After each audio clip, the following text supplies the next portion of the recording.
So I was thinking, Maggie, I've been doing the positivity thing so long. I think I'm going to change my approach and I'm going to start being a negative speaker.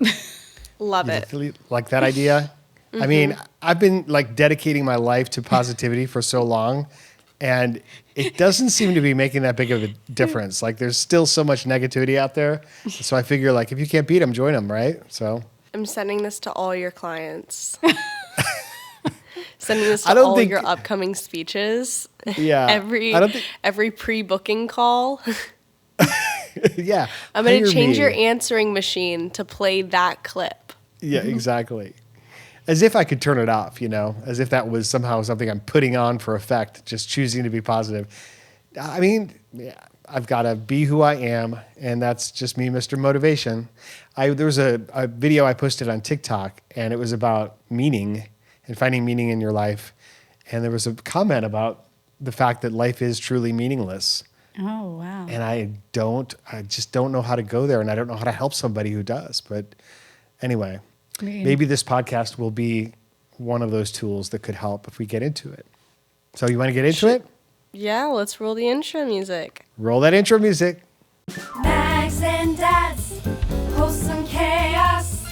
Mags and Dads, wholesome chaos. You know what? Actually, I know exactly what that person needs. There is actually a job called professional cuddler. Professional cuddler? There is. Professional cuddler. Yes, it's a thing.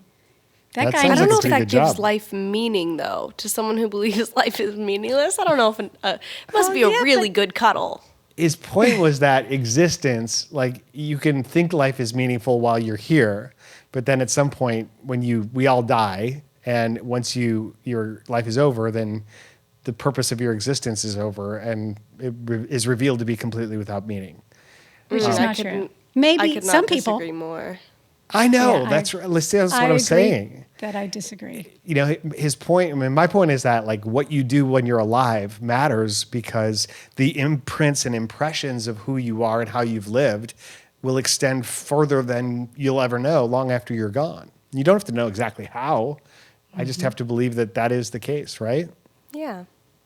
Otherwise, why would you do anything? Exactly. Speaking of good things doing on Earth, guess what I did? What did you do? I started a book club. Oh, awesome. Nice. I started That's fantastic. a club that is books to movies. So we Okay. read the book and then we watch the movie of it. Isn't that exciting? How do That's you a know really somebody's good thing. really read the book instead of just watched the movie? Because I trust them. They're good people. It's only 3 of us right now. Do you talk about the book first and then like watch the movie afterward? So you're asking questions that should be asked in later stages. This happened last night. I've ordered the book. It'll be here soon. The first book, I think we're going to read it, and then I think we're going to be those annoying people who you watch movies with, and they're like, oh, well, in the book, this. Yeah. And I always get so upset by them. But if it's just us together, we can do that. And the first What's book the we're first reading... book? Yeah. It's called The Summer I Turned Pretty, and it's a trilogy. It's written by the same author who wrote To All the Boys I've Loved Before, I think, and the movie comes out late June. So it's going to time out perfectly. Nice. Fantastic. That'll be great. Well, let me know if it's worth reading for me. Probably may not be my style. I don't know. The Summer I Turned Pretty. I kind of remember that summer. Yeah? I'm still fondly waiting on remember it. Yeah. I kind of remember that summer too, although mine was a winter break. Really? Well, all that happened was I got my braces off. But I remember a boy I liked at the time. I was thinking about this yesterday. What a rude thing this was for him to say to me. But I had liked him for a long, long time. And this was right after I got my braces off. And he was like, yeah, I noticed when you got your braces off. I was like, oh, she's kind of cute. As if like I wasn't cute with my braces on for the past 9 months. You were a different kind of cute. You were always cute, though. I appreciate it. But I was like, that's such a mean thing to say. To be like, oh, yeah, I noticed you once you got your braces off. Well, Better than saying, like, you look better with them on. Yeah. So, ladies and gentlemen, welcome to Mags and Dad's Wholesome Chaos. The voices you're hearing are Dad and Mags and Mom, who's in the studio as well. And we're here to just talk about real life in real time, what's going on for us, what we're thinking about, what we're working on. We're going to tell some great stories, answer some questions that we have. Mom's brought some questions in today. I can't wait to find out what's on her mind. And also, we have Eddie, who's editing the podcast. Basically, what he does is he cuts out all the swear words. So after the podcast is over recording, he just takes those out, and then it's the wholesome podcast that you know and love. But anyway, so other than a book club, Maggie, what else have you been up to since we last spoke? Moving. Oh my gosh. Yes. I don't know why. So luckily, moving's not crazy difficult for me because I don't own much. Like when I moved That's out here, good. I moved to a fully furnished place, so nothing there was really mine except for a select few things. However, that means I have to buy things. And why is everything so expensive? Yeah. Everything's so expensive. Oh my Well, goodness. part of it is right you're now, in LA. You're in California. No, but I'm ordering everything's things online, Dad. Oh, So no. but they know it's you're not in gonna- California, so they're inflating the prices. Nope. Tax. I don't think you're Maybe fully not. factual on that. But Yeah, well, we've said it before. Don't rely on this podcast for all your factual data. yes, yeah, or any of it. But right now, I'm actually waiting for my mattress to be delivered. So if in the middle of this podcast I go, hold that thought, and I run to the door, and you hear some people carrying a mattress in, that's what's happening. Fantastic. Yes. And I will be at your new apartment in just a couple days. I can't wait. I'm going to be flying out there to see you. And this is the first podcast that you've recorded from inside your new apartment. So, Yeah, you can see it's very decorated. well, it looks like a white screen behind you. Is that a white screen or is it just a white wall? It's just a white wall. We're going to put some like art on it. But Well, yeah, it'd be a good white for wall. auditions as is. Well, I use a blue background usually for auditions. It's just easier for color correcting and kind of makes you pop. But yeah, I could if I needed to. That's really great. That's really awesome. Well, I'm excited for you. I can't wait to help you move, and maybe we'll pick up some things that you don't have to buy because maybe I can help you with that on behalf of Mom and I. What do you That'd be really nice. need? Like, We have everything, pillows. but we're on the opposite coast, so that's the Yeah. problem. We have the I'm- opposite problem. Yeah, we have too much now. We're trying to downsize, but I think we're going to have to just rent a truck and drive it to California with a bunch of stuff for you. That sounds good. No. I do need pillows though. I need 2 pillows for sleeping, or just one. I really only use 1 pillow. We'll figure it Sounds out. good. We'll have a I little use shopping 5. day. I know you guys. I never Literally. understand how people use so many pillows. Well, Mom uses I- a lot of I- pillows. I have She has a whole injuries. system. I You have a use a system. good bit of pillows too. 2. uses 2. I've got, and I only needed 1 until Mom told me, turned me on to the butt pillow. The butt pillow is the one. It's that a knee pillow, but we call it a butt pillow, and I don't know why. I don't know why we do. Maybe you need some therapy about this, or we do. you put it under your legs. Yeah. No, I mean, I need therapy, but not necessarily about that, about some other issues in life. And, and just in general, I've been feeling really burned out and stressed out. And that's Yes. maybe where that whole negativity thing came in. Yeah. A little bit of overload. I got to tell you, I've just had a lot on my mind. We had a really freaky night last night. Mom woke up with the, at 1:20 in the morning, early morning. Mm-hmm. And she said, oh my gosh, she's running around. We've got squirrels in our attic. And because there was this chattering above our head. Yeah, Which we've woke me never up. had a squirrel in the attic. In fact, we intentionally cut the branches so they couldn't get on the roof. So I don't know how it got in there, but he's got to move out. Yeah. And so at that moment, I'd only been asleep a couple hours myself, and I couldn't go back to sleep because my brain started just racing with all these thoughts about issues I'm dealing with and the book that I'm writing and whether I like it or whether it's Not going to personal work. issues, And work. so it was now the squirrels in my attic that were racing around. And so, listen, I mean, if you are feeling that way, if you're feeling stressed out or burned out, you're not alone. I mean, and in fact, we might associate burnout with work, but that's not the only cause. Any of our roles in life can lead us to feel this way, burned out. And BetterHelp Online Therapy wants to remind you to prioritize yourself. Talking with someone can help you figure out what's causing stress in your life. I've experienced that so many times where you can be over stressing about something, and literally the second that you actually speak it, a certain amount of that stress leaves because it's out there. It tends to build so much in your mind when you just keep it in, and having someone to talk to about it really does make such a difference. BetterHelp is customized online therapy that offers phone and even live chat sessions with your therapist, so you don't actually have to see anyone on camera if you don't want to. It's much more affordable than in-person therapy, and you can be matched with a therapist in under 48 hours. Mags and Dad's Wholesome Chaos listeners get 10% off their first month at betterhelp.com/wholesome. That's better, HELP.com/wholesome. Thank you, BetterHelp, for sponsoring this podcast. They've been a great sponsor for a long time and also a great help to our family, as the name would imply. So check them out for your family or for your need or for your businesses as well.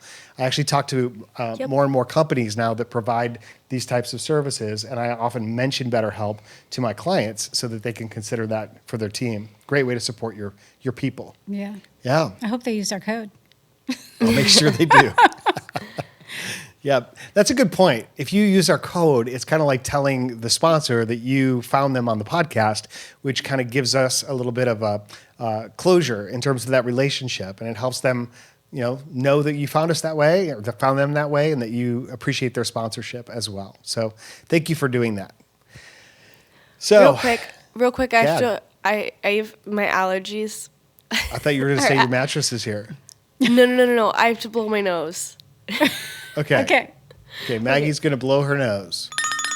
Something else exciting happened this week, Maggie. I reached the 7-gallon mark. What? For 7 gallons of milk. 7 gallons of milk in one sitting. No. Yes. 7 gallons of blood donated Ooh. with the American Red Cross so far in my lifetime. That's pretty. That's It's a a lot of blood. Not at one time. Not at one So time. That's That'd be How good. much blood, Maggie, do you think is in the human body? Take a guess, because I was curious about that and I looked it up. 3 pints. oh no, more than that, because they take a pint from. Oh, okay, wait. Let me reevaluate that with that new information. 15 pints. I want to guess too. I'm going to say 44. I know the gallons. I know it relative to okay, gallons. Okay. I'm gonna say 30 gallons. I'm going to say 30 I'm going to gallons? say 18 gallons. I don't know. No, it's 1.2. 1.2 gallons of blood.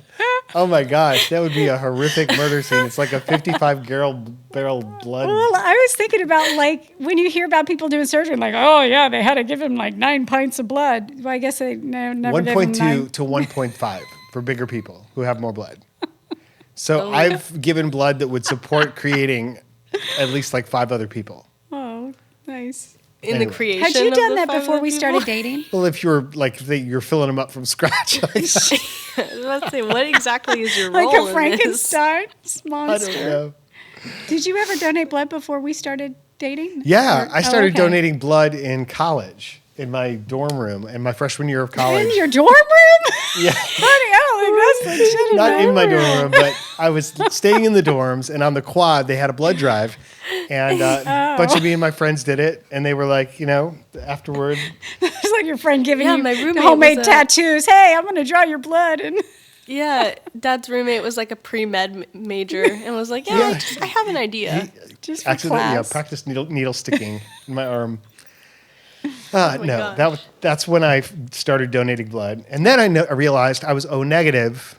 See, I told you I'm negative. I'm like O negative kind of guy, and then that was good because that's the universal blood. People can receive it, so Which is that a made positive. it important Yeah. to me to give more regularly. So after that, I made it a commitment, and I haven't been super committed to it.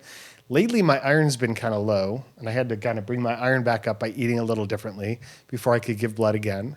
And there are a lot of people who can't give blood at all, so that's why I figure because I can and because it's useful, I should. That should be like one of the things that I do Absolutely. to find a little meaning. Yeah, Mom used to do pheresis, which was what was that process all about? It takes the blood platelets out of your blood for cancer patients. And so there's a mosquito trying to get me. And so it is kind of what you're doing now, where they're taking double amounts of platelets, or well, they're taking, what are they taking out of yours? They take out the whole blood cells. So basically, they take out a pint of blood and then they separate it from the plasma. They keep the red concentrated blood platelets and they put the plasma back in my body, and then they take out another pint. And then they do it again. So it's a double red donation. It's like giving 2 pints of blood. Right. So platelets, it's like they take all of that out, and then they just take out the platelets, and then they put the blood back in the other arm with the saline. So you start getting kind of feeling cold and tingly. Yeah. Sometimes your It's a nose weird will feeling. itch. It's pretty trippy. Yeah, but back when I did it a lot before you and I got married, and they would hook you up to 2 needles. They'd take it out of one arm, run it through the machine, take the platelets out, add the saline, put it back in the other arm, and it would take 2 hours. But then they developed the spin machine, and it would cut that in half. Man.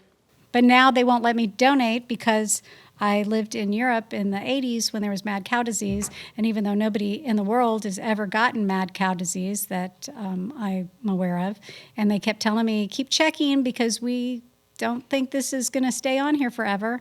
But What they've about never your taken kidney, it off. though? The fact that you No only have one kidney. I kidney. know. That's why I said I lived in Germany in the 80s, and they're like, we don't care. We just want your kidney.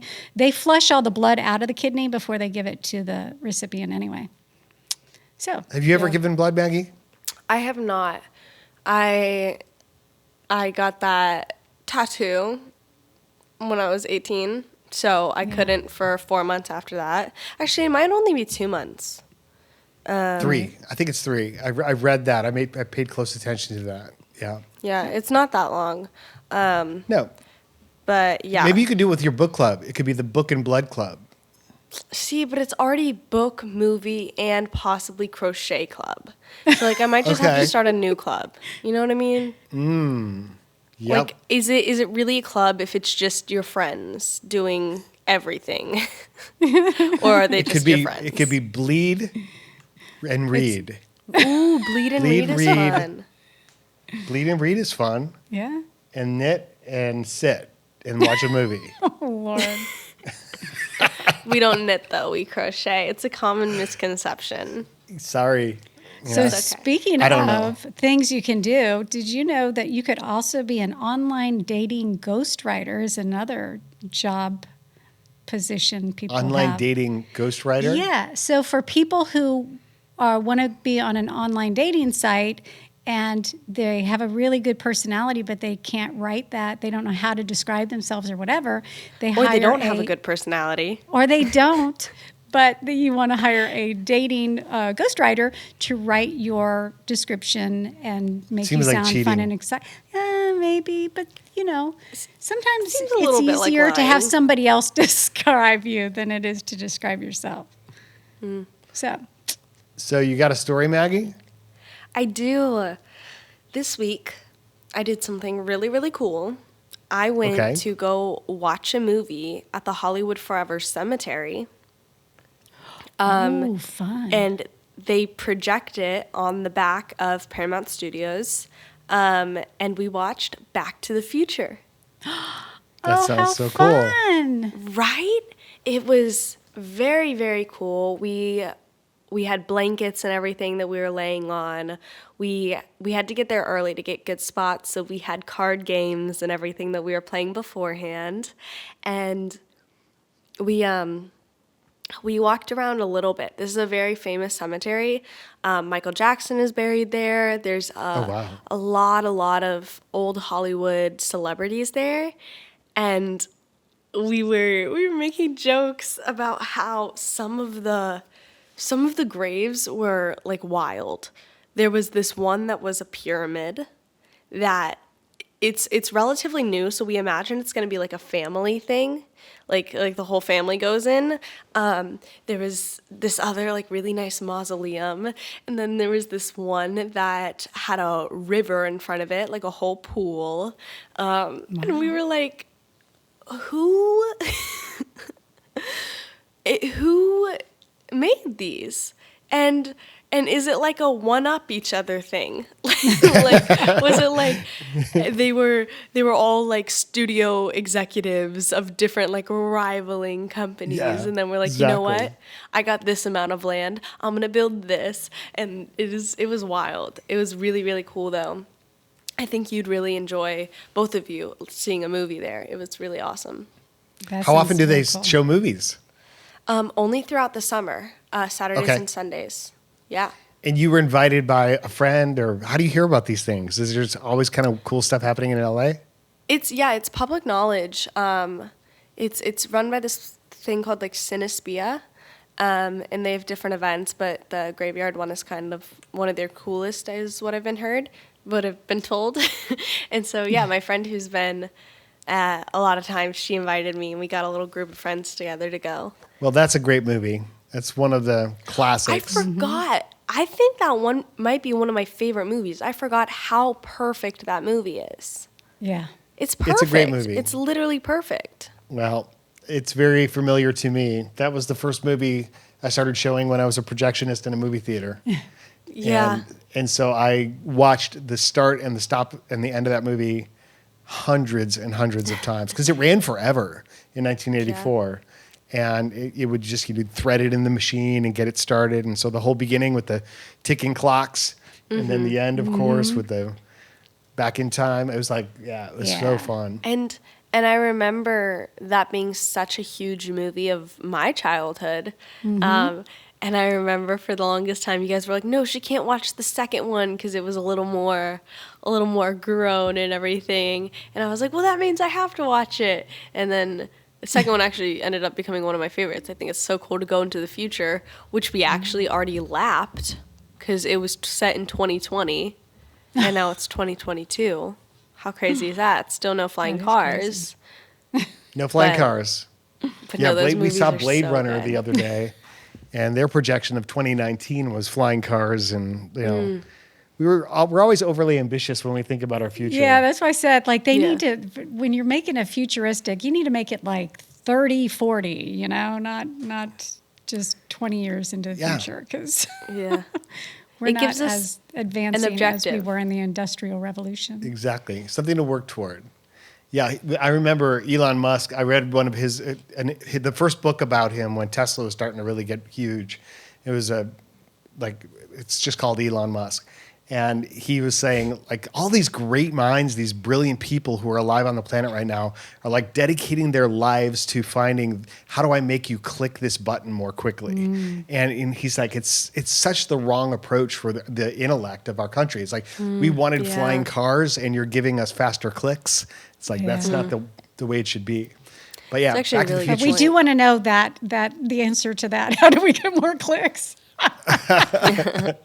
We're like, yeah, that's terrible. But how in That's regards terrible. to How a podcast does? No, that's so true. Subscribe, It's by like- the way. If you're listening to the podcast and you like it so far, subscribe, Yeah. tell your friends, grow the podcast. Yeah, episode 49, and this is probably the second time we've ever said, hey, hit that We subscribe forget. button. Mainly we just do this for us, but we also No, do we it for don't. you. Subscribe and then go make a flying car. Yes. So anything else with that night, that story? Anything else interesting happen afterward? Or I went home. I went to sleep. I had a vegan burger. Well, actually, I while had you that were before. sleeping, that's amazing. No, my friend Molly and I, we grabbed this place called Monty's. You'd like it. It's vegan burgers and chicken sandwiches. It's just kind of, if it's not great for you, it's like fast food, but it's vegan. So we got that before so we could eat it while we were waiting. It was super fun. Excellent. Well, we had an interesting week here, other than the squirrels in the attic piece, which was interesting.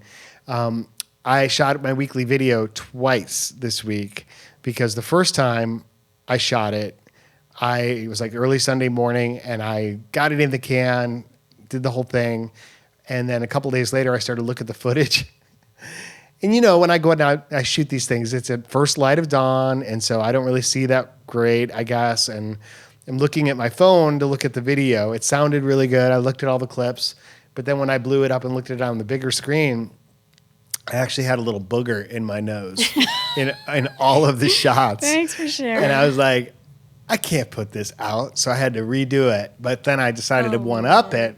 And so I went to a much cooler location, to Arabia Mountain, and I shot that video there. So that's the next one that's coming out. And the moral of the story is Check your look nose. in the mirror. Yeah. Blow your nose Check like your Maggie zipper did. and check your nose. Yes, And indeed. It might be time for me to blow my nose again. But I was thinking about a story I could tell you that's even way more embarrassing and interesting than that story of the booger in the nose. And that was the time, please Maggie, do tell. that my tooth fell out while I was speaking on stage. My front tooth actually fell out of my face while I was speaking in front of a live audience in Minneapolis. Did I tell you this story? Have it on video. Yes, I remember Yes, this. we did. Okay, you remember this? Did you keep the tooth? Did you find it? Oh, yeah. And I have the video. But I don't think I'm going to ever necessarily show that video. That's what I think I'm going to do one day is I'm going to do a speech for speakers at National Speakers Association. And I'm going to show that speech because there's all of these pivotal moments within that story of me recognizing what was happening and then what started actually happening and then how I handled it. And it could be a very interesting lesson that I think other speakers would learn from. And they would be like, no matter what happens to me on stage, at least my tooth never fell out on stage. But yeah, to understand like how that happened, I guess, the first thing is to understand is like my history of teeth. I had chipped teeth when I was a kid. I got hit in the front of my teeth once by a can, and then another Flying time. cars and flying cans. Flying The can. cars have not been invented. And though. then the second time that was really bad, I jumped up. I was basically like goofing around horseplay at this summer camp kind of thing on a wooden basketball floor, and I jumped up to try to kick this one guy, just kind of like not really trying to hurt him, but just kind of like play fighting. And he grabbed my foot, which kept my feet in the air, and my face fell down and hit the ground and cracked my tooth. And that one was bad because I needed a root canal. So I had this really painful surgery, had a root canal, had temporary caps, I had braces, I had a headgear. Ooh, he was a catch. I had gum surgery twice. And then when I was an adult, I finally got my teeth sort of fixed because all those teeth, those were kind of young teeth where I got them hurt. So my teeth were kind of littler. So I got like grown-up teeth finally when I got to be an adult. Got my teeth a little bigger. So people who say, oh, you've got a beautiful smile. It's like, yeah, that's After because we I were spent married. thousands of hours, maybe not thousands, but many hours sitting in a chair, staring at a ceiling, getting my face worked on. So these are crowns up front. No problem. So I'm in the middle of my speech, 30 minutes in, and I start to feel this little like wiggling sensation in my front of my mouth. The tooth is starting to move. And I was like, oh no, like what's happening here? And it took me a minute to process. My teeth is loose, but that's okay because it's still in my mouth. My teeth. My is- tooth, My, my tooth tooth, is loose. my tooth is loose. And then, but it's still in my mouth at this point. And so at this point, Maggie, I just start talking very carefully. Like I don't want my lips to touch my tooth and make it any looser than it already is. Oh my gosh. And so I was talking really weird to begin with, thinking I just need to get through the rest of my speech. And it's only like halfway in, right? Yeah, not even. I'm like 25 minutes in to an hour speech. And I was doing the whole juggling analogy thing with the, going from 3 balls to 4 and then 4 to 5. And so I had some props in my hand and I'm talking about patterns and all that kind of stuff. Yeah, he went on and on and on with this. And so I'm holding 4 balls and I'm walking back toward the lectern and my tooth literally flies out of my mouth. I catch it in my hand and no one else saw it. You can see it on the video sure? if you're looking. Are you sure? Well, people couldn't register it because it was so little. Even though I was on the screens, I was on like big screens. Big But I IMAX. catch it and I play it off, and you could hear it because there's a mic on the lectern, and so I drop it on the top of the wood, and it just goes like tick tick tick tick, tick. Like you hear the tooth hit the wood, which is another kind of funny moment. And then I keep going, but now I have no tooth in my mouth, and so I kind of like facing sideways, like turning this way, turning this way. I'm kind of like blocking out the audience so they can't really see what's going on with my mouth. And I was thinking, I don't know what to do here. If I could just get to the blackout, then I can think clearly without the consciousness of like everybody's looking at me. So in my speech, I go to like a blackout moment where all the lights go to nothing and I juggle these lighted balls. And so I got to that moment and then the lights went out and I was like finally relaxed. I was thinking for a second, like, can we just leave the lights off for the rest of the speech? Can I do that? Oh my gosh. And while he's thinking all of this, he's still talking. He's still Yeah, you're delivering his talking, speech, you're but he's having a speaking, you're completely different juggling. conversation in his brain. And my That's words are coming out a really little impressive. weird because I don't have a tooth. Yeah. Sometimes when you're speaking, like you're so in it and you're really in the moment, but you also have this other gear where it's like, I've got some business to take care of. So I could just kind of put my speech on autopilot for a little while. So that's what I was doing. Well, I decided when we came out of the blackout, look, I've just got to come clean with this audience and, and represent what happened like to the best of my ability. And so I was making a point about change and uncertainty and dealing with what happens. And I said, for example, just a few minutes ago, live on stage, I've always had this dental work in my life and I have a crown on the front of my teeth and it came loose and came out right in front of you right now in the middle of my speech. And I just smiled and it's like the goofiest, it's like, it's so amazing how much different you look without one of your front teeth. And I just felt like, okay, Adorable. from this point on, for the rest of the speech, I have to the best of my ability, represent toothlessness in the most professional context I possibly can. Yep. And I did, That's and wild. it went great, and standing ovation, and I sold all my books. And while I was doing books, I asked my client if they could call a dentist in the area, try to find one, because I had a speech the next day in another city.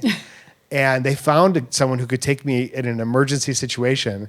So right after I was done with the books, I got in a cab, I went over there, I got it glued in immediately. I made it back to the meeting in such a way where they kind of reintroduced me and were like, hey, everybody, Dan got his tooth fixed. And I came up and smiled. And I was like, okay, there we go. And I had a lot of people say, you handled that so well. Did you do that on purpose? Is that like a fake tooth that just comes out when you want it to? But yeah. That was my tooth story. Did they put the same crown back in?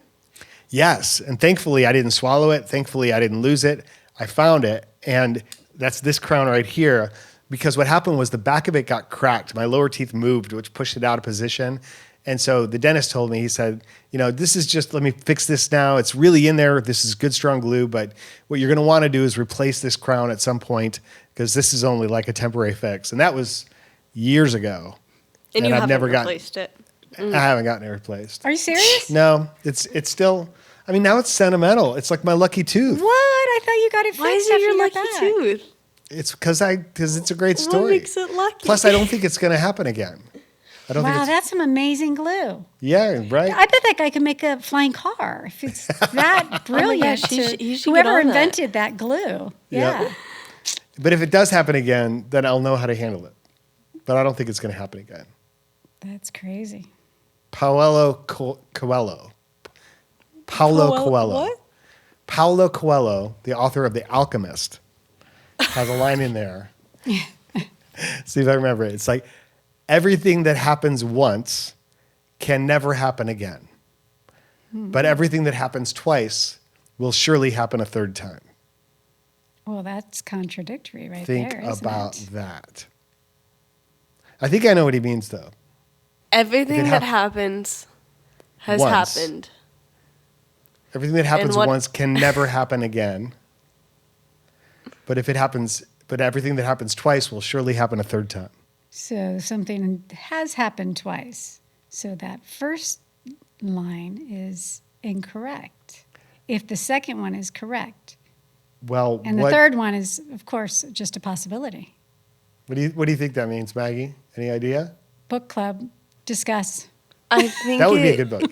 I think it means something along the lines of there's a lot of value placed in like, okay, it happened once, it'll never happen again.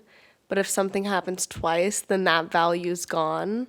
And so it's like, okay, it's not just a one-time thing. It doesn't matter how many times now.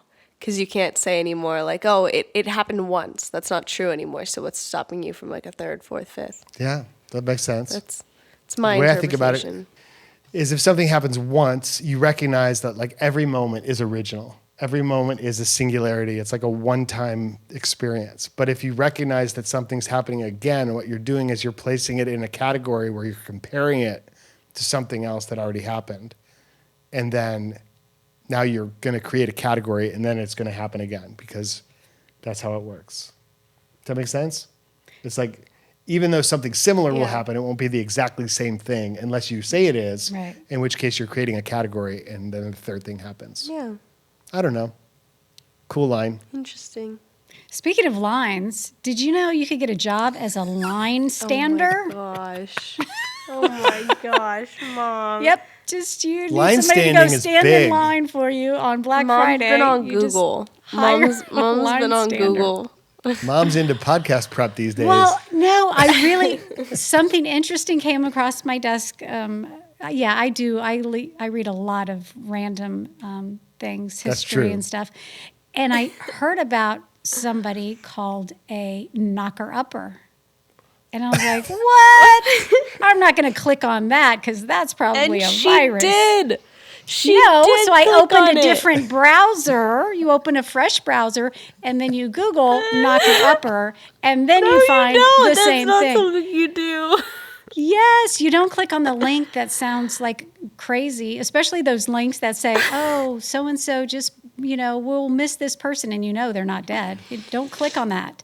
But, yeah, so knocker-uppers, what do you think a knocker-upper is? Sounds like somebody who donates at a sperm bank. What do you That is think, what it Max? sounds like. Yeah, it sounds like somebody who's gonna knock someone up. That's their job. No. A knocker-upper were people, especially in England, I don't know if it was in the U.S., they would come by to give you a wake-up call. A wake-up call. Knock you up. So people, yeah. And if you go online, actually, I'll post it on our Instagram, which is just really busy with lots of photos. But knocker-uppers, a lot of times people slept in these upstairs above storefronts and things like that. And so they have these long poles, and they would tap on those high windows to wake you up for work. And they'd keep doing it until you came out and said, stop it. And Mary and Molly Smith, I think Molly Smith was Mary's daughter, and she was like the last official knocker-upper. Look But at Mary Mom. and Molly, if I might have mixed those up, but I think that's right. They used pea shooters. And so they would get dried peas, and they'd fire those up to your window until you came out and told them to stop. And then they'd come by and collect their money once a month. How about that? What would we do without knocker-uppers these days? I know. I guess Alarm we'd have to clock. use our alarm clocks, our phones. Yeah, my phone's a knocker-upper. Speaking of sperm banks, Mom has a movie coming out that she's Be next year, but next year, but she's basically got it in post-production. Yeah. And in that movie, there's kind of a heist that happens at a sperm bank. And so we had to name the sperm bank this week. And because there's going to be a sign in the shot. And we came up with some good sperm bank names. But I think the one we're going to go with is I named it Swimmers. Swimmer Sperm Bank. Swimmer Sperm Bank. But my line, the tagline was, choose your daddy. Yeah. By appointment only. You like that? That's the outdoor sign. Yeah, those are both good. You actually came up with Swimmers, too. Yeah, okay. You Cool. said it, and so I was like, yeah, because I wanted like a name. And I was like, that sounds like Swimmer a person's Sperm name, Bank. but it also, Choose your daddy. It could So. be. It could happen. There you go. Yeah. But if it happened once, it can never happen again. But if it happens twice, it'll surely happen a third time. There you go.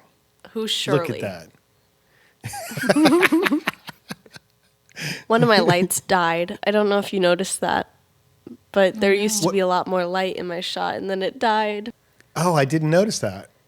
That's okay. It only happened a few minutes ago. Well, it can never happen again.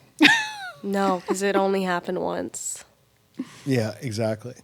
So, what else have you been up to this week? Or is there anything new happening and exciting that you're thinking about doing? Going home for my birthday. Oh, that's Getting right. ready to pick up my dad from the airport. Okay, so what's our plan? What are we going to do? We're going to have fun. I'm down for that. I'm We're there gonna- just for the weekend, essentially. We're going to drink coffee and eat food. Love it. Not in that order. We're going to eat food and drink coffee in that order. We're going to figure it out. We could go on a hot girl walk.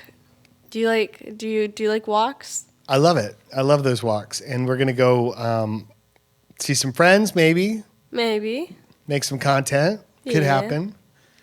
Look Most for likely. cars. Look Buy for some co- pillows. Yeah. Ooh, yeah. Preferably one. No, Go to the preferably car and two. pillow store. Is Two. there a combined one? A combined car and pillow store. Possibly. Mom, was that in your podcast research? I'm sorry, I wasn't listening. I was reading. You can't zone out during a podcast. I decided to let you guys talk a little. How do we expect anyone else to doing listen? more if random Mom doesn't research. listen? What, Oh my what gosh. was the question? What was the question? Never mind. Never The mind. answer Mom. is always. Okay. Is that what was the question? And is that a bad answer? Nope. I guess you're going to That's have to fine. listen to the podcast to find out. Well, she Guess will. so. She will multiple times. Well, it's always fun to chat with you guys and to do a little podcast. Thank you. Thank you Thank for you. listening. Thank you for talking with me. Thank you for listening to most of it, Mom. Sorry. And if you've enjoyed listening, go out to wholesomechaos.com. You could learn a little bit more about the podcast there and about us. You can ask questions, which we will get to in future podcasts. We read all your questions. We pick out ones that we want to share here on the air. So please let us know what's on your mind and in your life so that we can help with that too. And it just means so much to us that you're listening. It really does. It's a huge part of our life, and we're grateful that you're part of the family. So I'll see you real soon, Maggie. See you soon. I love you guys. I love you. Love you too. We love you, everyone. Take care. Have a great day and a great week. Bye now. Bye. Max and Dad's wholesome chaos. Max and Dad's wholesome chaos. So, Maggie, when the guy delivers your mattress, ask if he is also a bed tester because you may need a bed tester. I'm not going to ask the man who delivers my bed to test my mattress with me. That is Yeah, a that would be terrible pretty bad. idea. But there's seriously, it is a professional sleeper. They'll hire people, especially at hotels, to go sleep on the mattresses. Like, how was your nap? Was it good? Was the bed comfortable? Was the room nice? I would love that job. I always How thought about- bed testing would be like, I want to buy a mattress, so I'm going to go sleep on a mattress in a store. Yeah. Yeah, that makes sense to me Yeah. that you would want to do that. But you'd be like, hey, guys, can you keep it down? I'm trying to take a nap here. Mom and I bought our hot tub by taking our swimsuits to the hot tub store and actually taking a hot tub. That's right. Did you actually? And yes, and it was a good thing we did because we ended up liking a different hot tub than we thought because it was more comfortable. It fit our bodies a little bit better because we're little people and we were floating away in the big tub. We're like, oh no.